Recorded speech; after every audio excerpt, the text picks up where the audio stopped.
హనుమకొండ జిల్లా Parakala mini tank bund పనులను MLA చల్లా ధర్మారెడ్డి పరిశీలించారు. ఈ సందర్భంగా పరకాల పట్టణంలోని దామెర పెద్ద చెరువు మినీ ట్యాంక్ బండ్ పనులను త్వరగా పూర్తి చేయాలని సంబంధిత అధికారులకు ఎమ్మెల్యే చల్లా ఆదేశించారు.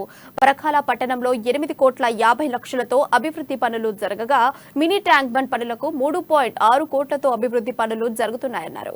ప్రతిపక్ష నాయకులు చిల్లర అసత్య మాటలు అనుకుని చేస్తున్న అభివృద్ధికి తోడ్పాటు చేయాలని, లేకపోతే అసత్య మాటలు మానుకోవాలని ఎమ్మెల్యే చల్లా ధర్మారెడ్డి హెచ్చరించారు.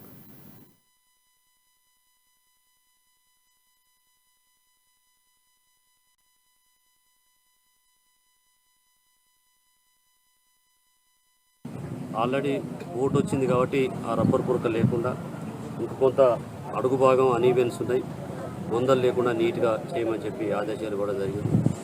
అలాగే మరి ఒక 2 నెలల్లోపే షాపింగ్ కాంప్లెక్స్ కూడా ఓపెన్ చేసి చిరు వ్యాపారులకు షాపింగ్ కాంప్లెక్స్ కూడా ఇవ్వడం జరుగుతుంది. దాన్ని కూడా అధికారులను పిలిచి ఇప్పుడే మరి కాంట్రాక్టర్ని పిలిచి కూడా మాట్లాడడం జరిగింది. ఒకవైపు మరి గౌడ సోదరులు మా సర్దార్ పాపన్న విగ్రహాన్ని కూడా పెట్టాలని చెప్పి వారు కోరిన వెంటనే మరి గౌడ ఇది పెద్దమ్మ తల్లి గుడి ముందు పెట్టుకోవడానికి వారు కూడా మరి చెప్పడం జరిగింది. త్వరలో సర్దార్ పాపన్న విగ్రహాన్ని కూడా ఆవిష్కరిస్తారు. ఈరోజు పరకాల పట్టణం ఒక విధంగా చెప్పాలంటే గుడ్డోళ్ళలో కనపడతలేదు, గూనెల్లో కనపడతలేదు తప్ప ఇలా కళ్ళున్న వాళ్ళందరికీ కూడా బ్రహ్మాండమైన అభివృద్ధి జరుగుతూ ఉందని చెప్పి చెప్తా ఉన్నారు.